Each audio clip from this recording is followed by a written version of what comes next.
ಮುಂಬರುವ ಲೋಕಸಭಾ ಚುನಾವಣೆಯಲ್ಲಿ ರಾಜ್ಯದಲ್ಲಿ ಕಾಂಗ್ರೆಸ್ ಅತ್ಯಧಿಕ ಸ್ಥಾನ ಗಳಿಸಬೇಕಾದರೆ ಹೆಚ್ಚುವರಿಯಾಗಿ 3 ಉಪಮುಖ್ಯಮಂತ್ರಿಗಳನ್ನು ನೇಮಕ ಮಾಡಬೇಕು ಎಂದು ಲೋಕೋಪಯೋಗಿ ಸಚಿವ ಸತೀಶ್ ಜಾರಕಿಹೊಳಿ ನೇತೃತ್ವದಲ್ಲಿ ಕೆಲವು ನಾಯಕರು ಹಿಡಿದಿದ್ದ ಬಿಗಿ ಪಟ್ಟು ಸಡಿಲಗೊಂಡಿದೆ. ಹಾಲಿ ಇರುವ ಉಪಮುಖ್ಯಮಂತ್ರಿ ಜೊತೆಗೆ ಪರಿಶಿಷ್ಟ ಜಾತಿ, ವರ್ಗ ಮತ್ತು ಲಿಂಗಾಯತ ಸಮುದಾಯದವರಿಗೆ ಹೆಚ್ಚಿನ ಮಾನ್ಯತೆ ನೀಡುವ ದೃಷ್ಟಿಯಿಂದ ಹೆಚ್ಚುವರಿ ಉಪಮುಖ್ಯಮಂತ್ರಿ ಹುದ್ದೆ ಸೃಷ್ಟಿಸಬೇಕು ಎಂದು ಮಂಡಿಸಲಾಗಿದ್ದ ಬೇಡಿಕೆ ರಾಜ್ಯ ರಾಜಕಾರಣದಲ್ಲಿ ಕೋಲಾಹಲವನ್ನೇ ಸೃಷ್ಟಿಸಿತ್ತು. ಆಡಳಿತಾರೂಢ ಕಾಂಗ್ರೆಸ್ನಲ್ಲಿ ಇದು ಪರ ವಿರೋಧದ ಚರ್ಚೆಗೆ ಗ್ರಾಸವಾಗಿತ್ತು. ಸತೀಶ್ ಜಾರಕಿಹೊಳಿ ನೇತೃತ್ವದ ಬಣ ಇದಕ್ಕಾಗಿ ನಡೆಸಿದ ಪ್ರಕ್ರಿಯೆ ಹಾಲಿ ಉಪಮುಖ್ಯಮಂತ್ರಿ ಡಿಕೆ ಶಿವಕುಮಾರ್ ಅವರ ಕೈಕಟ್ಟಿ ಹಾಕುವ ತಂತ್ರ ಎಂದು ವ್ಯಾಖ್ಯಾನ ಮಾಡಲಾಗಿತ್ತು. ಈ ಕುರಿತಾಗಿ ನಡೆಯುತ್ತಿದ್ದ ವಿದ್ಯಮಾನಗಳು ಪಕ್ಷದಲ್ಲಿ ಗೊಂದಲ ಸೃಷ್ಟಿಸಿದ್ದ ಹಿನ್ನೆಲೆಯಲ್ಲಿ ಹೈಕಮಾಂಡ್ ಮಧ್ಯಪ್ರವೇಶ ಮಾಡಿತು. ಈ ಹಿನ್ನೆಲೆಯಲ್ಲಿ ಕಳೆದ ರಾತ್ರಿ ಸತೀಶ್ ಜಾರಕಿಹೊಳಿ ಅವರ ನಿವಾಸದಲ್ಲಿ ಸಭೆ ನಡೆಸಿದ ಪ್ರಮುಖ ನಾಯಕರು ಸದ್ಯಕ್ಕೆ ಹೈಕಮಾಂಡ್ ಮುಂದೆ ಈ ಬೇಡಿಕೆ ಸಲ್ಲಿಸುವುದು ಬೇಡ ಎಂಬ ತೀರ್ಮಾನಕ್ಕೆ ಬಂದಿದ್ದಾರೆ ಎಂದು ಗೊತ್ತಾಗಿದೆ. ಈ ನಡುವೆ ಸುದ್ದಿಗಾರರೊಂದಿಗೆ ಮಾತನಾಡಿದ ಲೋಕೋಪಯೋಗಿ ಸಚಿವ ಸತೀಶ್ ಜಾರಕಿಹೊಳಿ, ಸದ್ಯ ನಮ್ಮ ಎಲ್ಲರ ಗಮನ ಲೋಕಸಭಾ ಚುನಾವಣೆಯಲ್ಲಿ ಅತ್ಯಂತ ಹೆಚ್ಚಿನ ಸ್ಥಾನಗಳನ್ನು ಗೆಲ್ಲಬೇಕು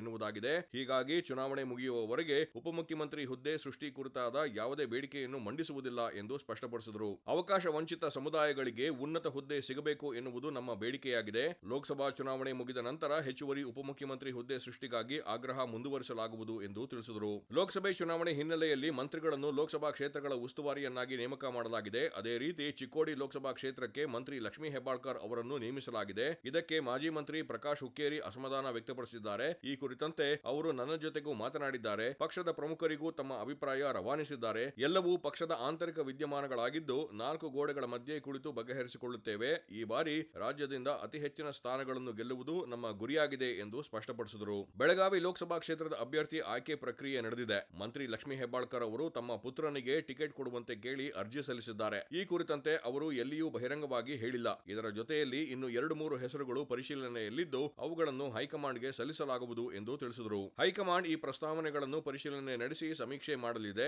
ಸಮೀಕ್ಷೆಯಲ್ಲಿ ಯಾರ ಪರವಾಗಿ ಹೆಚ್ಚು ಒಲವು ಸಿಗಲಿದೆಯೋ ಅವರಿಗೆ ಟಿಕೆಟ್ ಸಿಗಲಿದೆ. ಈ ಕುರಿತಾಗಿ ಹೈಕಮಾಂಡ್ ಅಂತಿಮ ತೀರ್ಮಾನ ಕೈಗೊಳ್ಳಲಿದೆ ಎಂದರು. ಮಾಜಿ ಮುಖ್ಯಮಂತ್ರಿ ಜಗದೀಶ್ ಶೆಟ್ಟರ್ ಅವರು ತಮಗೆ ಬಿಜೆಪಿಯಲ್ಲಿ ಸೂಕ್ತ ಗೌರವ ಮತ್ತು ಸ್ಥಾನಮಾನ ಸಿಗಲಿಲ್ಲ ಎಂದು ಬೇಸರಗೊಂಡು ಕಾಂಗ್ರೆಸ್ ಪಕ್ಷ ಸೇರಿದ್ದಾರೆ. ಇವರಿಗೆ ಇಲ್ಲಿ ಸ್ಥಾನಮಾನದ ಜೊತೆಗೆ ಗೌರವವನ್ನು ನೀಡಲಾಗುತ್ತಿದೆ. ಹೀಗಾಗಿ ಅವರು ಪಕ್ಷ ಬಿಡುವ ಪ್ರಶ್ನೆಯೇ ಇಲ್ಲ ಎಂದು ಸ್ಪಷ್ಟಪಡಿಸಿದರು. ರಾಜ್ಯದಲ್ಲಿ ಕಾಂಗ್ರೆಸ್ ನೇತೃತ್ವದ ಸರ್ಕಾರ ಅಸ್ತಿತ್ವಕ್ಕೆ ಬಂದು 8 ತಿಂಗಳು ಪೂರ್ಣಗೊಂಡಿದೆ. ಹೀಗಾಗಿ ನಿಗಮ ಮಂಡಳಿಗಳನ್ನು ನೇಮಕ ಮಾಡುವ ಮೂಲಕ ಕಾರ್ಯಕರ್ತರಿಗೆ ಅಧಿಕಾರ ಕೊಡಬೇಕು. ಈ ವಿಷಯದಲ್ಲಿ ವಿಳಂಬ ಮಾಡುತ್ತಿರುವುದು ಸರಿಯಲ್ಲ ಎಂದು ಅಸಮಾಧಾನ ವ್ಯಕ್ತಪಡಿಸಿದರು. ನಮ್ಮ ಜಿಲ್ಲೆಯಲ್ಲಿ ಯಾರು ಪಕ್ಷದ ನಿಷ್ಠಾವಂತ ಕಾರ್ಯಕರ್ತರು, ಪಕ್ಷ ಸಂಘಟನೆಗೆ ಯಾರ ಕೊಡುಗೆ ಎಷ್ಟಿದೆ ಎಂಬ ಬಗ್ಗೆ ಮಾಹಿತಿ ಇದೆ. ಅದನ್ನು ಆಧರಿಸಿ ಅಂತವರಿಗೆ ಅಧಿಕಾರ ನೀಡುವಂತೆ ಪಟ್ಟಿಯನ್ನು ಮುಖ್ಯಮಂತ್ರಿಗಳಿಗೆ ಕೊಟ್ಟಿದ್ದೇವೆ. ಆದರೆ ಅದರಲ್ಲಿ ಕೆಲವು ಹೆಸರುಗಳು ಕೈಬಿಡಲಾಗಿದೆ ಎಂಬ ಮಾಹಿತಿ ಇದೆ. ಅದನ್ನು ಸರಿಪಡಿಸುವಂತೆ ಹೇಳಿದ್ದೇವೆ. ಆದಷ್ಟು ಶೀಘ್ರ ಎಲ್ಲವೂ ಬಗೆಹರಿಯಲಿದೆ ಎಂಬ ವಿಶ್ವಾಸ ವ್ಯಕ್ತಪಡಿಸಿದರು.